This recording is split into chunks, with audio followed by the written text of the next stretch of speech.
Hello everyone, cooking with mom চ্যানেলে আপনাদের সকলকে স্বাগত জানাই। কেমন আছেন সবাই? ট্রেনে, প্লেনে, বাসে কিছুতেই যেতে হবে না, আপনাদের এই রান্নাটা খেলে পারে একেবারে ঘরে বসে চেন্নাইয়ের স্বাদ পেতে পারেন। রং চং দেখে যেমন বোঝার উপায় নেই, খাওয়ার পরও বোঝার উপায় নেই কি সবজি দিয়ে বানিয়েছি। সবই ভালো, তবে নামখানা দেওয়া হয়নি। আপনাদের দায়িত্বেই রেখে দেওয়া হলো নাম দেওয়ার দায়িত্ব। যার নামটা সব থেকে বেশি অন্যরকম হবে আর এই রান্নার সাথে মিলবে, তাকে আমি পরবর্তী ভিডিওতে নিশ্চয়ই মেনশন করব। তাই ভাত না বকে চলে আসি রান্নাতে। আর রান্নার কথা কি বলবো, শুরু হতেই শেষ হয়ে যাবে। আপনারা ভাবতে পারবেন না এত তাড়াতাড়ি রান্নাটা কি করে হয়ে গেল। দেখুন, ওলকচু নেওয়া হয়েছে, মাদ্রাজি ওল যেটাকে বলে, সেটাকে ভালো করে কেটে ধুয়ে নিয়ে হয়েছে, আর একটু নুন হলুদ মিশিয়ে রাখা হয়েছে। আর নেওয়া হয়েছে সর্ষের তেল। এখন দেখছেন তেলটা এতটা পরিমাণ, তেলটা অ্যাকচুয়ালি এতটা লাগবে না।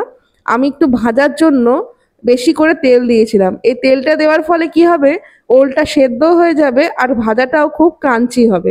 এটা ক্রাঞ্চি ভাজা কিন্তু আবশ্যক। প্রথমে ভালো করে লাল করে ভাজতে হবে। ভাজার প্রসেসের জন্য একটুখানি ঢেকে রান্নাটা হতে দেবেন। ঢাকা আলগা করে আবারও কিছুক্ষণ দেখে নেওয়া হয়েছিল। দেখে নিয়ে যখন দেখছি সেদ্ধ হয়নি, তখন আবারও একটু ঢেকে রান্নাটা হতে দেওয়া হয়েছে। ভাজার সময় দেখবেন, ভাজা যখন এরকম হালকা হালকা হয়ে যাবে তখন বুঝবেন ভাজাটা হয়ে গেছে, আর এরকম লালচেও হয়ে যাবে। এরপর সবগুলোকে তুলে নিতে হবে। ভাজাটা কেমন করকরে হয়েছে সেটা দেখানোর জন্য দেখুন, এই এতটা পরিমাণ করকরে করে ভাজতে হবে কিন্তু।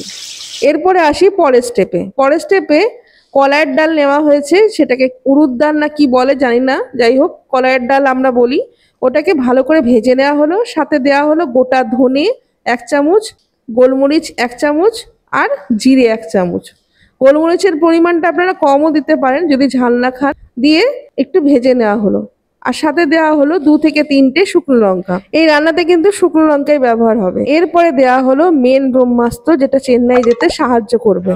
এটা হলো কারি পাতা। কারি পাতাটা দিয়ে ভালো করে ভেজে নিতে হবে। কারি পাতার পরিমাণ বুঝতেই পাচ্ছেন, মোটামুটি মুঠোর থেকে একটু কম দেওয়া হয়েছে। এরপর ভালো করে ভাজতে হবে। ভাজা হয়েছে কিনা বুঝবেন যখন কারি পাতাগুলো করকর করে ভেঙে যাবে। আমরা একটা জিনিস ভুলে গেছিলাম, যেটা হচ্ছে সর্ষে। মোটামুটি 1 চামচের মতন সর্ষেটাকেও ভেজে নিতে হবে। সব একসাথে কিন্তু ভাজতে হবে, আমরা ভুলে গেছিলাম বলে আলাদা করে ভাজা হয়েছে। এবার এটাকে করতে হবে মিক্সিতে গ্রাইন্ড। এরপরে 1 চামচ তেল দেওয়া হলো, আপনারা চাইলে ঘি দিয়েও ভাজতে পারেন। তেল দেওয়ার পর কচুগুলোকে দিয়ে দিতে হবে আবারও।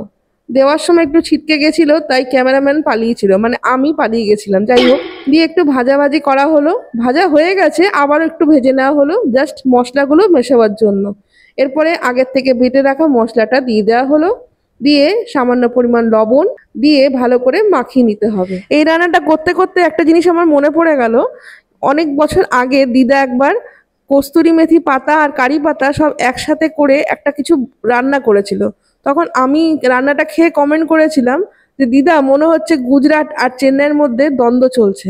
এমনই হয়, আমাদের ভারতীয়দের মধ্যে কতগুলো মশলা থাকে যেগুলি তার রাজ্যের কথা, তার প্রদেশের কথা ঠিক মনে করিয়ে দেয়। সবশেষে লেবু দিতে ভুলবেন না কিন্তু। মোটামুটি একটা গোটা লেবু পুরোটা কিন্তু চিপে দিতে হবে। কিছুক্ষণ ঢেকে রেখে রেস্ট করেই ব্যাস রেডি আমাদের এই কচুর, জানি না বাবা কি বলে, যাই হোক আপনাদের হাতে দিয়ে দিলাম নামখানা। তার আগে লেবুটা তো দিয়ে দিই।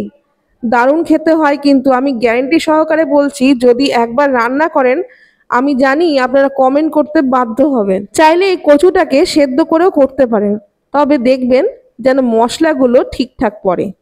এই ছিল আজকের ভিডিওটা কেমন লাগলো সেটা জানাতে ভুলবেন না। আর নাম দেওয়ার দায়িত্বটা কিন্তু আপনাদের হাতে, তাই নামটা দিয়ে যাবেন কিন্তু কমেন্টে। এই বলে ভিডিওটা আমি শেষ করলাম। ভালো থাকবেন, সুস্থ থাকবেন, দেখা হবে পরের এক রান্নাতে। শুভরাত্রি।